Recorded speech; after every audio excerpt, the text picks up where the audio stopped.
toujours un plaisir de vous retrouver sur la chaîne d'information leader Sénégal 7 TV comme ni ñu koy defee saa su ne tey nag ñoom mbégte di janook Mamadou Bocar Diong nekk responsable apériste aux Parcelles Assainies moom nag lañ fas yéene waxtaan ci entretien spécial bi ñu leen jagleel jukki li gën a fës ci actualité nationale rawatina actualité politique bi ci jamono bi ñuy waajal nag le débat d'orientation budgétaire ak li nga xamante ne également c'est le marathon budgétaire ba ci sax li nga xamante ne c'est la déclaration de politique générale du premier ministre Ousmane Sonko fixée le 27 décembre 2024 mais laata nag ñuy dugg ci détail yooyu doyen dama lay nuyu bàyyiwaat la nga nuyu internet Sénégal 7. Voilà monsieur Thior merci beaucoup am naa contentement bu réeti encore ñëw ci seen plateau. di nuyu internautes yëpp yi nga xam ne ñu ngi suivre Sénégal 7 TV. di nuyu aussi waa Parcelles Assainies yi nga xam ne fa laa jóge di yaakaar ni dinañ am débat boo xam ne dina riche te yàgg bëgg di ñëw ci sa plateau aussi parce que vraiment questions yi day nekk ay questions yu pertinentes te dañ ñuy permettre aussi ñu mën a wax ci li nga xamante ne mooy sujet d'intérêt national.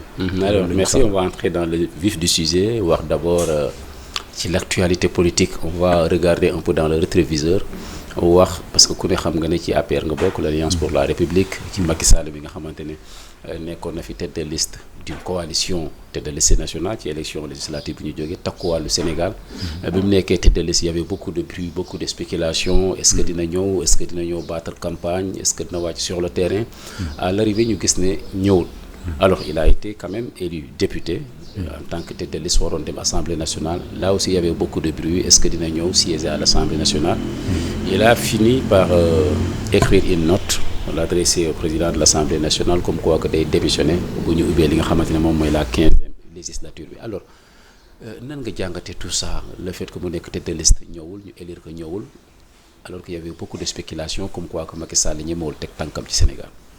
waaw vraiment d'abord li ñuy njëkk a def mooy remercier ñëpp ñi nga xamante ni votel nañu la coalition Takku Wallu ak ñëpp ñi nga xamante ni ci Alliance pour la République la ñu bokk ak bokk ci coalition yi intercoalition bi nga xamante ni dañu am gëm-gëm bu nga xamante ni moo doon porter effectivement la vision du président à travers une cohabitation bi nga xam ne moom la ñu façon yéene imposer ko le pouvoir actuel en place donc président de la République ñu jàpp ni aura bi mu am ak bilan bi nga xam ne moom la réaliser dina mën a porter combat boobu te itamit dañ doon wax ni sax xëy na du jiite liste bi mais effectivement mujj na ko jiite mujjul ñëw nag pour des raisons yoo xamante ni moom moo ko xam te itamit jàpp naa ni sax loolu nekk na handicap parce que aussi amoon nañu yaakaar ni bu ñëwoon xëy na résultat bi du demee nii parce que il faut pas oublier que ni président de la République. maanaam da nga xeeb résultat bi les 16 députés yi Takku Wallu Sénégal am da nga ko xeeb déception la par rapport aux 130 députés yi Pastef am. waaw déception la tamit déception la objectivement parce que yaakaaroon nañ ne dinañ am aussi du pouvoir bi du mën a am une majorité confortable du caaginu dañ leen ci xeeboon mais li président liggéey ak aussi li ñu yaakaaroon ci li ñu doon dégg ak ci proximité yi ñu doon def ak li nga xamante ne au terme de 6 à 7 mois régime bi paasul tegul benn jéego bu nga xam ne dalal na xelu nit ñi jàppoon nañu ci loolu que ni Takku Wallu dinañu am lu ëpp ci 16 députés yi te boo ko seetee presque karxang la ñu amee groupe parlementaire il a fallu que l'honorable député Thierno Alassane Sall Abdou Karim Sall du moins ñëw rejoindre ñu pour que ñu mën a am groupe parlementaire loolu yëpp nag dama jàpp ni président bu wàccoon ci terrain bi ñëw baat campagne du woon demee noonu loolu tamit lan nga jàpp ne moo tax wàcc sur le terrain parce que bëri na li ñu doon dégg muy jóge ci beneen camp bi le camp du pouvoir notamment comme quoi que ñemewul ñëw bu ñëwee dañ koy jàpp dem juger ko ndax am na lu mu fi def de 2021 à 2024 est-ce que da nga jàpp ne hésitation la wala di ragal en fonction ou tout simplement eu égard aux menaces qui ont été agitées ça et là moom moo tax ñëwul. non au contraire man dama jàpp ni président il est républicain te il n'a pas voulu les gêner il n'a pas voulu gêner le pouvoir en place moo tax ñëwul te li ma jàpp man li ma gën a jàpp xëy na peut-être sax ñenn ñi dañuy daan tooñ ñu naan seen président dafay campagne WhatsApp xëy na loolu sax moo ñu porté coup mais du caaginu dafa ragal ñëw fii. mais est-ce que bañoon investir ci liste yi gënul su fekkee moom day bañ a gêner nit ñi te gis nañu mu bind lettre bu saf sàpp naan une lettre adressée aux Sénégalais mais li ñu ci gis c'est quelqu'un qui peint sous un tableau sombre les 8 mois de règne du président Bassirou Diomaye Faye et de Ousmane Sonko. waaw effectivement président jot nañu fi bind lettre ba nga xam ne effectivement moom rek résumé woon na lépp li nga xam ne moom la liggéeyoon te muy bilan am ak lépp li mu def waaye loolu moom si loolu la mënoon sukkandiku pour que nit ñi jox ko ay voix te itamit ma jàpp ni foofu message boobu nit ñi dégg nañ ko mais nag li mu ñàkk a ñëw moo ñu gën a porter handicap. bu ñëwoon jàpp naa ni bu ñëwoon ñu gis ko boobu dina woon résultat bi du demee nii. waaw alors il s'était engagé à renoncer à son mandat parce que wax na ko bu ñu ko falee mu dem ci assemblée nationale je répète ou tout simplement je lis ce qu'il a dit conformément à l'engagement que j'avais pris à ce sujet je démissionnerai de mon mandat de député à l'ouverture de la prochaine législature afin qu'il en soit tiré les conséquences de droit ça veut dire que moom nangu woon nañu investir ko. mais xalaatul woon ñëw fii ci assemblée nationale alors motivation bi lan la woon et bi mu xamee ne moom narul ñëw narul battre campagne et tout ça bëggul gêner comme ni nga ko waxee mu nangu ñu def ko tête de liste mais c'est quoi la motivation. waaw motivation bi je pense que ni c'était pour peut-être permettre à d'autres ñu mën a nekk député mais c'était une décision aussi ba nga xamante ne bi mu koy jël peut-être consulté wuñu la base. wala ñun ren responsable yi jotuñu ko yëg. mais suñu amoon lu ñu koy conseiller duñu woon nangu président ñëw jiite liste bi pour nekk député pour ensuite muy démissionner. c'est-à-dire peut-être doon na yokk crédibilité liste bi doon na leen mën a may à travers son aura son électorat bi nga xamante ne qui lui est resté fidèle mën a ñëw battre campagne mën a ñëw voter mais franchement quand même on ne s'attendait pas à ce que mu démissionner tamit wax dëgg yàlla. mënoon na conserver son poste de député bien que ce serait un peu difficile pour que mu ñëw encore exercer mandat bi mais dans l'un ou dans l'autre je pense que ni li gënoon moo doon xëy na sax mu apporter son soutien mais sans pour autant jiite liste bi. est-ce que c'est-à-dire que départ u Amadou Ba daf leen handicapé quelque part parce que mu ngi woon ci yéen moo jiite woon la coalition présidentielle en mars 2024 gis nañ mu béro ba am 7 députés est-ce que loolu dafa handicapé en quelque sorte seen mouvance boobu ngeen nekkoon.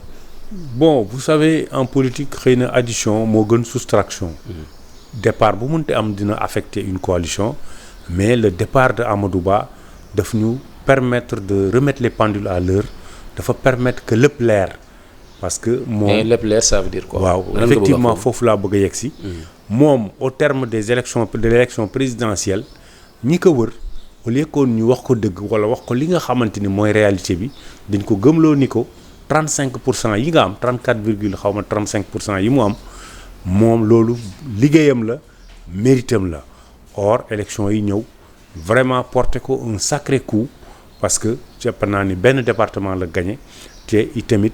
comme toujours Parcelles Assainies bi nga xam ne fa la voté daf ko perte te Parcelles Assainies aussi amu fa base te jàpp naa ni lii tey jii moom leçon bi mu ci war a jàngat moo di que ni amul envergure nationale amul envergure locale amul envergure sax leadership politique bu mu incarné donc je pense que ni c'est le moment aussi pour moom mu dellu si waat à la raison mu xam ni président Macky Sall moo ko créé de toutes pièces et que tey jii bu mu demalee boppam gis na li ko ci fekk mooy un résultat décevant et puis de ces illusions génn na nag permettre na ko nag mu génn ci ay illusions am parce que dafa amoon ay illusions. ah bon xam nga génn élection présidentielle ñëw en deuxième position. alors que yow dañ la taboon candidat nga dem élection législative nga peine à avoir même presque xaw ma ñaata voix la am te perte pratiquement tout donc loolu.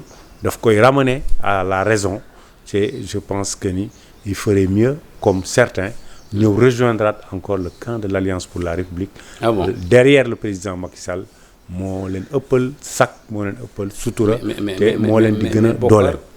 jóge ci nguur ñàkk ko 8 mois après nga ñëwaat ci beneen élection munoo am un groupe parlementaire je parlais de votre président de parti de l'APR par exemple Macky Sall par ricochet mënul am un groupe parlementaire est-ce que tout cela est rassurant pour l'avenir de l'APR tey jii nii yaa ngi prêché à ce que Amadou Ba ñëwaat am na ñeneen ñu dem Amadou Ba demul tout seul il est parti avec quand même des ténors de ce parti-là on voit Cheikh Oumar Anne à ses côtés on voit Alioune Sall on voit quelqu'un comme Zahra Iyane Thiam et tout ça je pense que loolu ça fait partie quand même en quelque sorte de la crème de l'APR est-ce que loolu du prédire avenir bu sombre pour APR.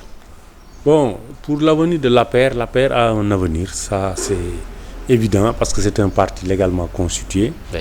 Et aussi, ñi dem taxul ñu ne crème APR la parce que leur représentativité électorale, élection yi démontré na ni quand même c'est une représentativité nulle parce que ils ont été incapables de remporter leur bureau de vote a fortiori électoral bi ñu soxla woon. Mais loolu yëpp c'est dans le passé. Mais ce qui est évident et constant mooy que ni ils n'ont pas d'abord un parti parce que cette nouvelle responsabilité-là c'est un mouvement où je ne sais pas lan la mais et puis lui-même il l'avait dit moom Amadou Ba il l'avait dit au King Fahd que ni les autres ñoom Cheikh Oumar Anne et consorts clique boobu ñoom ñoo ko poussé à ce que mu ñëw fekkee présider un comité d'initiative bi mu lancé au King Fahd Place donc ba léegi je pense que n'y a rien de sérieux dans tout ça c'était un effet du vent boo xam ne moom la ñu tegoon mais ce qui est évident mooy l'Alliance pour la République est un parti qui est légal et constitué normalement. Mais ma question Bokar c'est qu'un parti qui perd le pouvoir 8 mois après mënul am un groupe parlementaire ñuy waajal ay élections en 2027 les locales c'est ma question est-ce que loolu c'est rassurant. Vous savez on a tous eu quand même de la déception ci résultats yi ñu am on aurait pensé engranger plus am 2 groupes parlementaires mais on s'en félicite tamit parce que aussi on est parvenu à avoir un groupe parlementaire même si c'est de justesse lañ ko amee mais il n'en demeure pas moins que am nañu groupe parlementaire waaw il y a eu des négociations il faut pas le cacher et l'ausculter et puis lui aussi il a fait preuve de loyauté mu def yëfu gor parce que am na ñoo xam ne il le devait au président de la République parce que man jàpp naa ni tey jii boo gisee waa jàmm ak njëriñ muy coalition Amadou Ba ak d'autres coalitions d'autres jàpp naa ni tey jii ne serait-ce que par reconnaissance par gratitude mënoon nañu ñëw renforcer le groupe parlementaire. Mais est-ce que groupe parlementaire bi démarché na leen aussi. parce que si démarché nañ leen parce que bon démarché nañ leen ils ont refusé on sait ce qui s'est passé mais quand même ce n'était pas élégant de leur part parce que aussi il faut savoir rendre l'ascenseur mais malheureusement certains sont devenus amers depuis la perte du pouvoir et puis ils ont adopté des positions yoo xamante ni tey xaaruñu leen foofu. Alors c'est bien alors je vais parler donc des élections municipales de 2027 fa la coow li nekk je pense que défi bi leen dese loolu la gannaaw ñàkk ngeen li nga xamante ne moom mooy législative bi accepté nga ko déception am na ci Pastef ku ne yaakaaroon nañ ne fu mu nekk nii dinañ xaw a wàcc par rapport ak score bi ñu amoon ci présidentielle bu 2024 bi ñu ne lii encore beneen plébiscite la alors est-ce que jàppoo ne en 2027 mën na gën a compliqué ci yéen su fekkee demoo leen jéem a recoller les morceaux. waaw bon Pastef aussi bu ñu ne nañuy wax ne ñoom i tamit wàcc nañu ils ont perdu des voix presque 400 et quelques mille voix par rapport ak élection présidentielle yi ñu amoon mais quand même nañu leen reconnaître ni quand même le peuple jox nañ leen confiance jox nañ leen une majorité confortable et confortante qui leur permettrait quand même tey ji amuñu benn excuse waaw bon élection législative yi ñu jëmal vraiment on est optimiste parce que aussi c'est des types d'élections yoo xamante ni bokkuñu 2027 élections yi tamit bokkul parce que des élections législatives certes c'est vrai que c'est national en termes d'envergure parce que pour avoir déjà une majorité loolu c'est un parti qui porte ça et ça élections yi gis nañu ne quand même boo seetloo le PASTEF de façon générale mënoo identifier benn leader que ne dafa am un fief wala une base électorale concrète c'est l'aura d'un leader rek moo leen porteloo toutes ces victoires là pour la preuve. mais le plus important pour la c'est la victoire. waaw mais pour la preuve damay expliquer damay def la différence avoir un groupe parlementaire ou bien des groupes parlementaires Bokar. c'est que dama bëgg a génne la différence qu'il y a entre l'élection les élections législatives et celles locales. Ouais. parce que locales yi bokkul parce que loolu c'est un individu dans sa commune bi nga xamante ni nit ñi identifier nañ ko remarqué nañ ko ñu wóolu ko jox ko leur mairie. Mais pourquoi il faut pas oublier quand même qu'en 2022 il a fait gagner beaucoup de mairies. Cette personne-là dont vous parlez, Ousmane Sonko. Ça c'était un épiphénomène. te loolu aussi jàppoon loolu mën na ko defaat en 2027. Bon, on ne peut prédire de rien hein, parce qu'avec Ousmane Sonko il est imprévisible. te je pense que ni manduwul aussi parce que élection législative yi nous pensons que ne dina am assez de hauteur pour que mu reste dans sa station primatoriale liggéey foofu plutôt que bàyyi nag au moins mu sevrer ces responsables là ces responsables qui sont dans les communes ñu wàcc sur le terrain.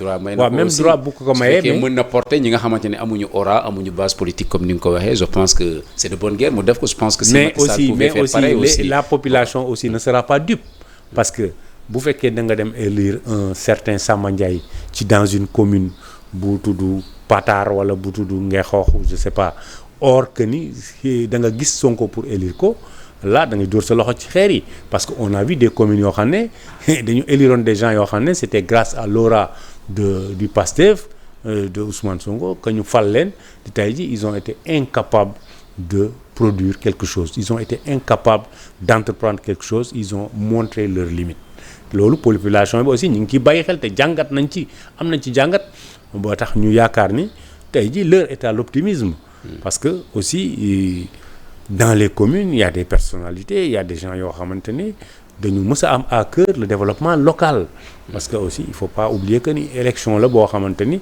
c'est l'envergure locale qui est là c'est différent des élections législatives bi nga xam ne le député il ne peut que porter à travers des idées à travers un combat au niveau de l'Assemblée nationale seulement le développement de son terroir encore que ni c'est pas lui qui sera à l'œuvre pour développer ce terroir il passera par des canaux tels que des ministères wala des autorités afin que au niveau supérieur ñu enjoindre leen pour que ñu wàcc à la base pour def dara or l'élu local bi nga xam ne mooy nekk le maire moom nag moo am la plénitude de pouvoir réaliser à travers une vision li nga xam ne moom la commune bi soxla bokkul ak député bi donc ñu jàpp ni des élections locales à venir incha allah nous sommes optimistes. et nous serons optimistes ban rôle lañ mën a xaar Macky Sall jouer ko ci.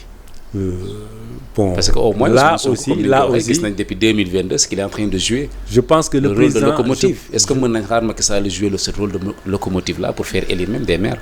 je pense que ni fii ak boobu je pense que le président de la République Macky Sall l'ancien président Macky Sall. dina tirer les conséquences des élections législatives. parce que dina jàng ci défaite bi. oui dinañ ci dina ci tirer des conséquences parce que aussi le parti je pense que ni tey ji jot na pour que mu trouver quelqu'un mu mën a diriger le parti mu mën a manager le parti conduire le parti parce que ñu am un responsable qui est là qui puisse diriger le parti là loolu bu amul. vraiment je pense que ni le parti da nga jàpp ne Macky Sall daal dafa war a able bàyyi keneen mu jiite fii. non je pense que ni il doit quand même se faire une religion mooy mu abale bàyyi parti bi à ce que quelqu'un d'autre dirige ko. parce que aussi on ne peut pas gérer un parti à travers WhatsApp ou à travers des appels téléphoniques. donc là vous regrettez ce qu'il a fait donc ci campagne élection législative. c'est les conséquences loolu duñ ko regretter mais c'est les conséquences gis nañu conséquences yi c'est que lim ñu jural la ñu gis lim ñu jural donc duñu. les mêmes causes produiront les mêmes effets. Ça c'est la loi de la nature donc bu naree toogaat fële au Maroc di woote ay WhatsApp wala di diriger là aussi je pense que ni ça ne marchera pas. dafa war a bàyyi d'ailleurs beaucoup de responsables ils se sont dit ben écoutez moom nekku fi lu tax ñun ñuy wàcc ci terrain bi. alors concrètement dafa war a démissionner ci présidence su parti bi.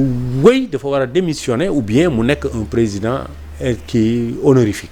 mu nekk le président honorifique du parti mais qu'il désigne et structure le parti désigner un responsable le parti dem congrès ñu désigner un responsable et puis structurer le parti afin que les gens puissent savoir qui est qui et qui fait quoi mais au lieu que ni tey jii c'est des faux fuyants on ne sait pas qui est responsable tey jii boo ko jëlee au niveau national dans le parti kan moo fi ëpp responsabilité politique c'est Madame Aïssata Tall Sall.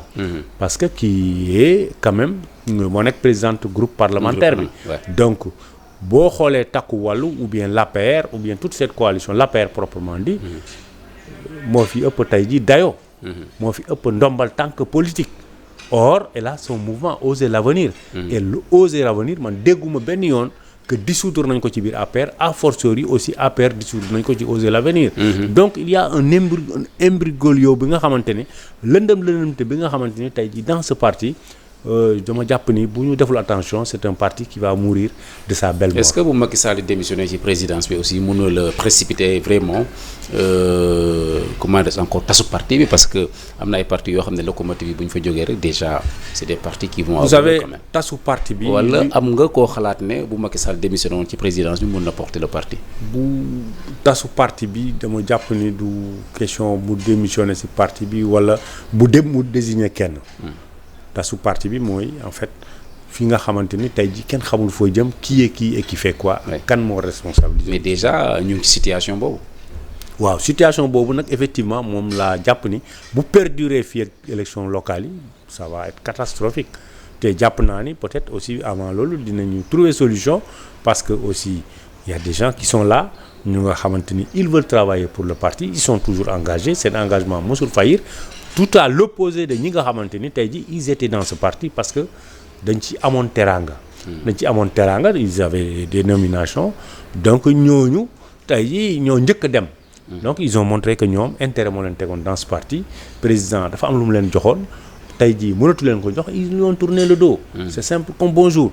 C'est à l'opposé de ñi nga xamante ni tey jii man comme beaucoup d'autres responsables yi nga xamante ni nous ne devons rien au parti nous ne devons rien au président Sall mais seulement nous avons une conviction c'était que ni il a été un homme de vision il a déroulé un programme bi nga xamante ni le Sénégal gis na ci boppam et puis nous avons adopté cette vision là ànd ak moom di ko soutenir di ko jàppale et nous l'avons défendu de tout temps.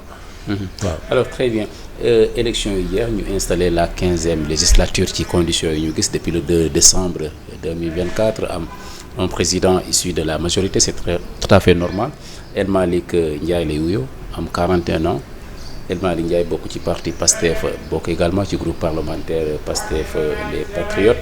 De l'autre côté, le groupe parlementaire de l'opposition kenn si yéen jiite ko Aïssata Tall Sall présidente du groupe parlementaire Takku Wallu Sénégal ci Aïssata Tall Sall laa bëgg ñu taxaw tuuti wax nga ko bokkul woon ci APR Oser l'avenir la doon diriger alors le choix porté sur elle alors nan nga ko jàngatee. waaw vraiment aussi bu may remettre aussi permettre ma nuyu ko et puis rappeler que ni nous partageons Podor.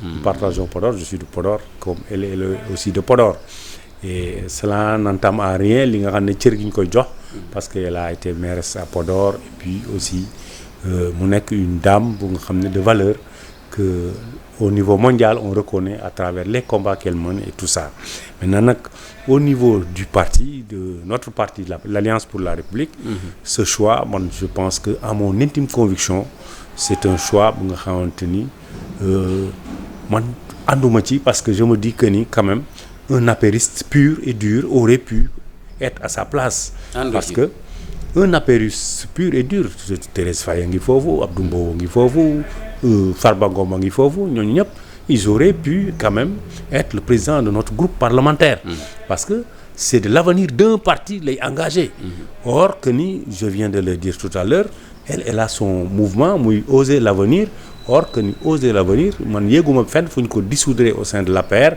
encore moins que l'APR ñu dissoudre ko ci biir Oser de l'avenir bon certains ont dit que ni elle est juriste elle est avocate. Elle a été aussi députée. Elle a été députée aussi à l'Assemblée nationale. Et elle est avocate. Certes dina mën a porter le combat bi nga xam ne moo jëm ci l'installation de la haute cour de justice elle fera des plaidoiries mais man je pense que ni l'Assemblée nationale aussi c'est pas une cour bi nga xamante ni c'est pour faire des plaidoiries nga xam ne qui ne mèneront à rien parce que pour la preuve je pense que ni amuñu une majorité l'opposition n'a pas une majorité qui pourrait la permettre de pouvoir s'opposer à certaines décisions que face à une majorité écrasante et confortante qui est là 130 députés sur 35 députés ça ma foi il faut oser rêver aussi pour penser que ni ce choix aurait pu permettre quand même de pouvoir balancer ou bien de pouvoir apporter un plus. Pourtant bëri na ñu ko rafetlu pour la première fois ñu am une dame présidente d'un groupe parlementaire. Bon, ça c'est des considérations émotionnelles, hein. Moi je pense que ni dafay toll foo xamante ne il faut faire de la réelle politique. Je parle sous ce sens, dans ce sens que les dames sont braves. On a vu des dames présidentes dans ce monde et dans le Sénégal, jigéen ñi dara jombu leen, elles sont au même titre, elles sont que les hommes. Donc ça, ce n'est pas quelque chose d'extraordinaire. C'est vrai qu'elle a un mérite quand même. Elle a un mérite, j'avoue que elle peut amplement remplir ce poste. Mais je pense que en tant que militant et responsable de l'APR, j'aurais aimé et souhaité qu'un responsable de l'APR nekk à la place bi nga xam ne moom lañ ko jox. Parce que dama jàpp ni du plus bu mu ñuy apporter, tout au contraire parti bi lay gën a rey. Parce que parti bi amatul loolu laa lay wax ma ni la amatul benn responsable bu am président d'un groupe parlementaire c'est une affaire de parti parce que gis nañu ci coalition lañ demee également ci élection législative. Oui, c'est une affaire de parti parce que c'est une affaire de parti parce que boo ko xoolee coalition boobu APR moo nekkoon locomotive bi. APR moo nekkoon locomotive bu coalition bi donc tey jii te jàpp naa ni sax même ci biir député yi APR moo leen ëpp député. Donc tey jii bu ñu amoon apériste nekk foofu ne serait-ce que pour sécuriser le parti man xam nga damay wax c'est-à-dire li may wax c'est l'intérêt du parti que je mais jàppoon ne tabb bi ñu ko tabb choix bi Macky Sall vraiment bénir na ko. mais bu ko béniruloon bu ko béniruloon je pense que du am. Je pense que ni Macky Sall a été à l'œuvre de ça mais su amoon concertation su ñu demandé woon des gens mais je pense que ni beaucoup n'auraient pas accepté. Parce que ne serait-ce que sécuriser le parti. Il ne s'agit pas d'aller se battre pour que haute cour de justice duñ ko installer vous savez tout ça wala ñenn ñi duñu wuyu à la justice. mais da nga jàpp ne combat bi li tax ñu indi ko foofu dafa am un lien avec la haute cour de justice. mais bien sûr on se dit que ni. lan mooy lien bi elle est pratiquante du droit donc peut-être que ni à l'Assemblée nationale elle fera des plaidoiries nga xamante ni ce serait des coups d'épée dans l'eau parce que. Ah bon? Oui, ce serait des coups d'épée dans l'eau parce que la loi de la majorité mooy prévaloir au niveau de l'Assemblée nationale bu ñu bëggee voter dara rien ne peut les empêcher de le faire. La plaidoirie ce sera pour les populations nit ñi déglu régaler wu du droit et de tout ce qu'elle dira et machallah elle est d'une très grande éloquence d'une très grande pertinence mais qu'à cela ne tienne je ne pense pas que ni le parti trouve bénéfice à ce que quelqu'un ou quelqu'une qui n'est pas du parti puisse être le président ou la présidente du groupe parlementaire.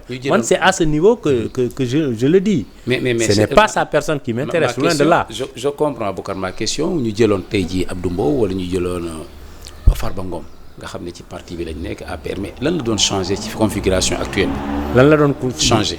Mais dans la configuration mais fii au moins c'est le parti les intérêts du parti seront préservés. da nga jàpp ne ça doit défendre les intérêts de l'APR. Non quand même ça ne défendra pas les intérêts de l'APR. Quel intérêt a-t-elle pour ça moom elle défendra les intérêts d'abord du groupe parlementaire et ensuite peut-être de sa coalition de son mouvement Osez l'Avenir. Mais je ne pense pas. Comment ça à l'Assemblée elle peut défendre les intérêts de Osez l'Avenir à l'Assemblée. Mais non, je veux dire qu'en termes d'aura, c'est son mouvement qui gagne plus. Ça aurait été mieux que ñu am un apériste mu nga xamante ni moo nekk le président ou la présidente du groupe parlementaire. Man c'est ça que je dis pour la stabilité ak l'intérêt du parti. Pour que ñu am une voix au sein du parti bi nga xam ne elle sera audible au sein du parti. Man c'est ça que je dis. Waaw. Alors très bien junj nga ko sànq la création d'une haute cour de justice defe naa jamono yi passé liñ ci waxtaan bëri na lool rawatina nag ñi nga xamante ne ñoom ñoo nekk à la tête de ce pays là le parti au pouvoir Pastef les Patriotes alors lan mooy sa gis-gis ci création haute cour de justice boobu déjà on nous dit que buñ ko créé ku ci mel ni Macky Sall mën na fa jaar les anciens ministres yi nga xamante ne ñoom ñoo àndoon ak moom vraiment ci liggéey bi et tout ça ban gis-gis nga ci am. waaw am na lenn li nga xam ne dama ko fàtte woon rappeler mooy effectivement laajoon nga ma ci groupe parlement ci député assemblée yi ak aussi la jeunesse du président de l'Assemblée nationale El Malick Ndiaye loolu vraiment dañu koy rafetlu parce que c'est la confiance à la jeunesse nous sommes un peuple jeune une nation très très jeune parce que 70 à 75% de jeunes tey jii sous les patriotes amee la générosité et puis la vision de leur jël un jeune jox ko l'Assemblée nationale je pense que loolu dañ koy saluer. C'est pour la jeunesse, c'est normal. Ça a fait défaut parce que depuis un certain temps glissement boobu am na au sein de l'Alliance pour la République bi ñu fi nekkee au pouvoir. Les gens avaient toujours fustigé le fait que président de la République jël à des postes de nomination jox ko Assemblée nationale mu jox ko déjà le doyen Niass, que d'autres pouvaient bien suppléer au moment où il y avait une panoplie, une ribambelle de jeunesse, de jeunes yi nga xamante ni aptes, ils pouvaient remplir cette tâche-là.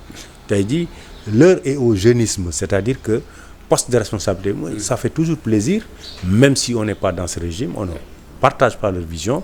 Ñu gis des jeunes émerger, des jeunes directeurs qui sont là et qui ont besoin de prouver. Parce que se sent neuf et se sent jeune, le pays moom la soxla. Donc loolu dañ koy rafetlu te au niveau de leur liste. Au niveau de leur liste, moi, j'ai vu aussi qu'il y a beaucoup de gens yoo xam ne c'est des instruits, des analphabètes, pas des analphabètes, mais des gens yoo xamante ni jàpp naa ni ils apporteront quelque chose dans le corps enseignement, de l'enseignement. Il y a beaucoup de gens qui, quand même, sont instruits. Bon, je n'ai rien contre ñi jàngul, mais je veux dire que ni quand même le parlementaire doit être assez outillé pour mën a défendre un projet de loi, pour mën a xam de quoi tout ça rime. Te je pense que ni il y a des pays yoo xam ne am nañ sax des assistants parlementaires pour leur permettre ñu mën a nekk bien outillés, ñu mën a xam luy tâche bi. Parce que c'est une fonction quand même très exaltante, mais très très très très sérieuse. Donc bu ma xoolee seen liste députés yi et c'est rassurant. Tu sens que ni quand même on n'a pas amené des gens yoo xam ne xamuñu seen mission. On n'a pas amené des gens yoo xam ne c'est tout simplement pour remplir, pour amuser la galerie. te damay relancer ou damay rebondir sur ça pour dire que ni tey ji on a une assemblée nationale quand même propre. Parce que ni ñu ko installé sans beaucoup de bruit. te je pense que ni ils feront leur travail de parlementaire sans pour autant faire beaucoup de bruit, beaucoup de tapage, parce que en un moment les gens étaient indisposés ci ay députés yu nekk assemblée di xastante foofu wala di daggsante foofu wala di gis un Guy Marius Sagna muy dem di këf ay urne wala tout ça. Je pense que ni assemblée mérité wu loolu te la majorité tey jii ñi fa nekk jàpp naa ni quand même xam nañ leen di xaar te et puis aussi l'espoir peut être permis. Très bien. Léegi nag pour la création de la haute cour de justice. Bon jàpp naa ni c'est inévitable dina am. Parce que ils ont la majorité.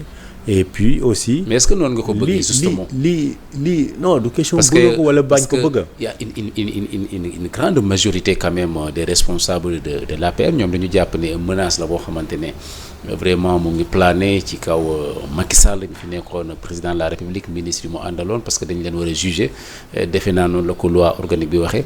Est-ce que da ngay cautionner ñu mettre ko sur pied justement pour mën a àtte ku ci mel ni président Macky Sall ak ñi mu àndaloon ci liggéey bi ci ay ministres. Vous savez dafa am loo xamante ne lu mënta ñàkk la bu ñu demee ba nga xam ne képp ku nga xam ne da nga gérer woon ñu war la woo pour que nga rendre compte. Moi je pense que ni loolu nous sommes des patriotes tous nous aimons ce pays là, c'est notre pays. loolu gisuma luñ ci war a mën a daw ba wala luñ ci war a mën a tay ji yuuxu ba foog ni lu warul mën a nekk la. Mais ils ont promis la rupture. Ils ont promis la rupture te ils avaient dit que ni dina am reddition de compte parce que il faut pas mélanger. Nous disons toujours que ni bu fi ay règlement de compte am. Mais plutôt nañu def une reddition des comptes. Parce que ku mën a ñu jël alalu askan bi wala ñu confier la une mission war nga mën a répondre. Moi je pense que le président de la République si il n'a rien à se reprocher. Je pense que ni du moom moo tax ñuy wax mais ceux qui nga xamante ni ils ont eu à gérer les deniers publics, ils ont eu à gérer des affaires de l'État et dans leurs tâches ils ont commis des manquements ak des fautes lourdes. Je pense que ni ils ne devraient pas quand même s'attendre à ce que man de ma taxaw fii di leen défendre wala di wax ni je ne suis pas d'accord. Parce que quoi qu'il en soit quand même bu ñu la dénkee alalu mbooloo da nga war a xam ni alalu mbooloo lañ la dénk.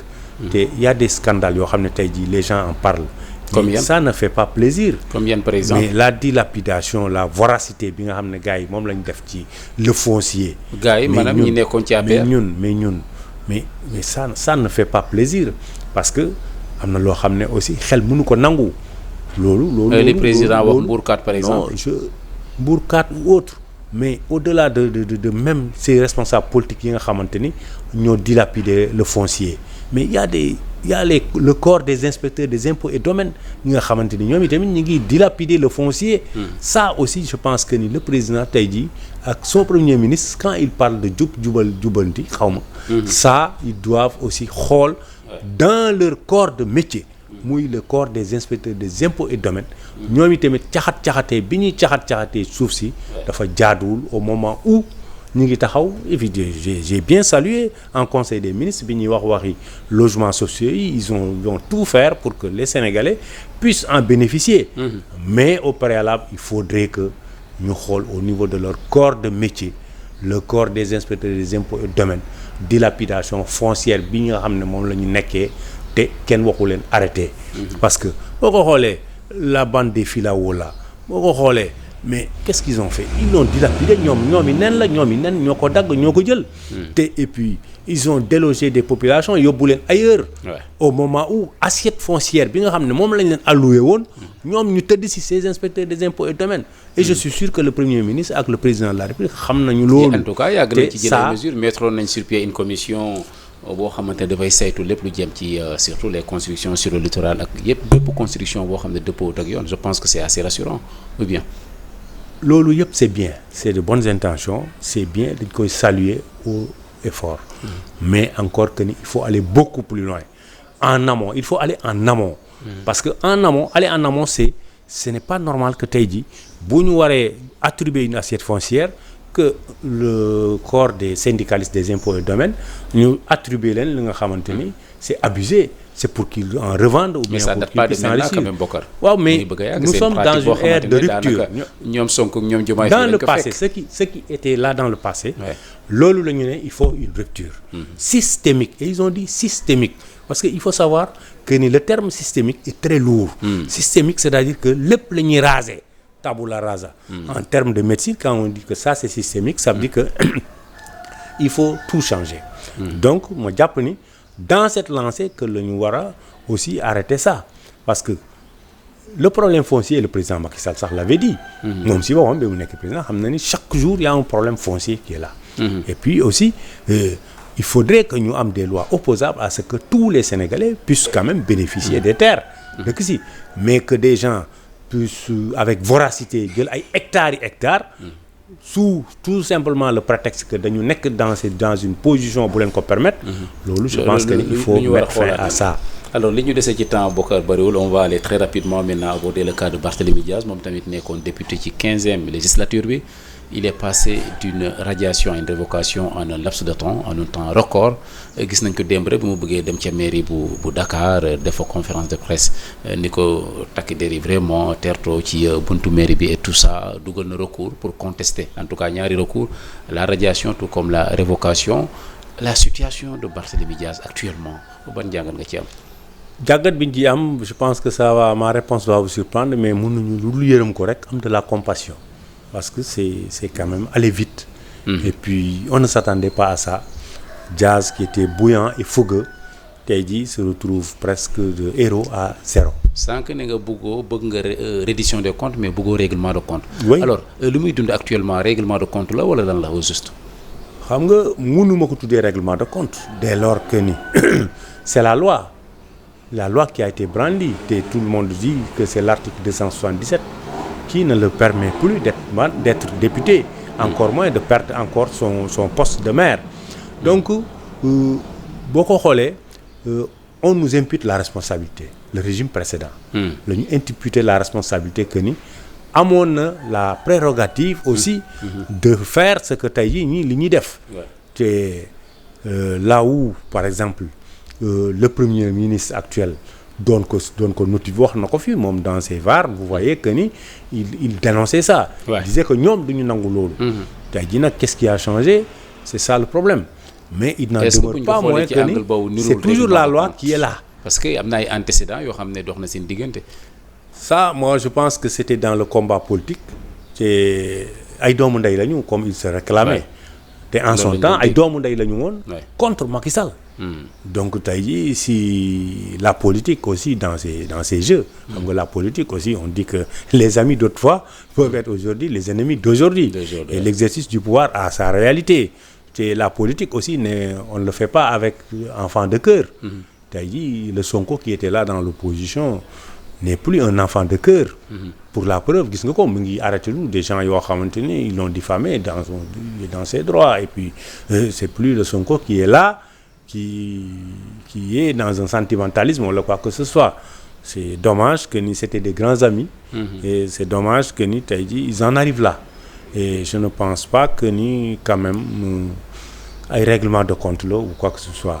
Ils ont politique la. Pourtant, il y en a qui disent que quand on dit que politique la ça veut dire que ni je veux dire par là que ni jekku nañ ko et puis ils ont exercé. Et ils ont le pouvoir et puis et voilà tout ça va sur lui. On n'a que de la compassion pour lui on ne peut avoir que de la compassion pour lui et si on avait à lui parler dañ koy demander à ce que mu garde la raison. Ce n'est pas bien garder la raison mu bañ a fippu wala bañ a dugal ay recours ou bien. xam nga si mu dugal na recours ak requêtam yi. mais lan nga bëgg a wax donc ci garder raison. garder raison mooy le fait que muy génn la police di ko empêcher et tout ça. je pense que wax na ko parce mënoon na que ñàkk police la bëggoon tiiñal foofu police mi génne communiqué. vous savez on ne défie pas kenn du défier délibérément les forces de l'ordre. jaru ko. mais communiqué bi nga gis Bokar ak li xew démb est-ce que waroo tuuti. c'est ambigu. parce que la police qui dit que vraiment terewuñu leen liggéey. effectivement man le communiqué quand même est ambigu et flou. Et dañu weddi ne ils ne l'ont pas empêché. Et malheureusement le lendemain on a vu autre chose. Et je pense que ni ils sont tombés dans leur propre piège ou bien ils ont délibérément défendu la tranquillité publique. Parce que aussi suñu duggee ci wàllu peut-être Barth amuloon autorisation dugg ci mairie bi wala amul autorisation tenir foofu point de presse. Et puis aussi ce que l'on ne peut pas comprendre conseillers municipaux yi démb waroon nañu tenir conseil municipal. Mais je pense qu'on les en a empêché. Loolu moom jàpp naa ni de ce point de vue man loolu laa d'accordul. Je ne suis pas d'accord que ni quand même le conseil municipal mën nañ leen bàyyi ñu continuer seen liggéey dès lors que ni nous sommes en mois de décembre. war nañu def seen i ay état war nañu voter seen budget war nañu liggéey. Donc foofu daal laa ci àndul. Mais pour le cas de Barthélémy dugal na recours. Moi je pense que ni il devait attendre ba recours bi génn. Alors très bien Ousmane Sonko wax nga ko sànq war na dem le 27 décembre 2024 à l'Assemblée nationale def sa déclaration de politique générale bi ñu doon xaar depuis ci 14e législature bi finalement il va le faire devant la majorité très confortable ou qualifiée de Pastef les Patriotes alors lan ngay xaar ci DPG ba mu war a def. enfin et puis après wiiri yu bëri yeeg. Tappale yeeg yëpp finalement il s'est résolu à aller def déclaration de politique générale ñoo doon tappale parce que le camp de Macky ou bien le camp de Pastef tappale la parce que moom au départ waxoon na day def devant un jury populaire kaay ne déet du fi jàll président de la République taxaw ne way il viendra dina def déclaration de politique générale am mais defu ko ba ñu tas assemblée nationale bi donc il s'est passé beaucoup de choses ay subterfuge ñi daw fii génn fii naxante fii quartier donc tout ça c'était politique.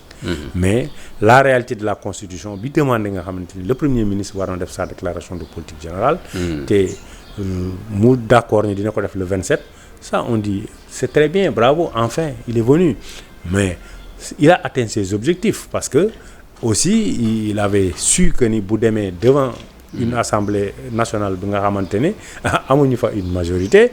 Ce qui est arrivé à la France risquait de leur arriver. À la motion de censure. Mais bien sûr gouvernement bu daanu lañ fi naroon gis donc loolu yëpp ils ont évité ça par pur subterfuge. te vraiment c'est déplorable parce que aussi durant tous ces mois passés écoulés quand même le budget du Sénégal mi ngi doon fonctionner ñu ngi utiliser l'argent alalu askan bi. te et puis amuñu woon benn vision ci li ñuy def amuñu woon benn lisibilité ci li ñuy def. tey jii bu ñëwee di ko def bon mënuñu lu dul féliciter ko ne ko na ñëw def ko.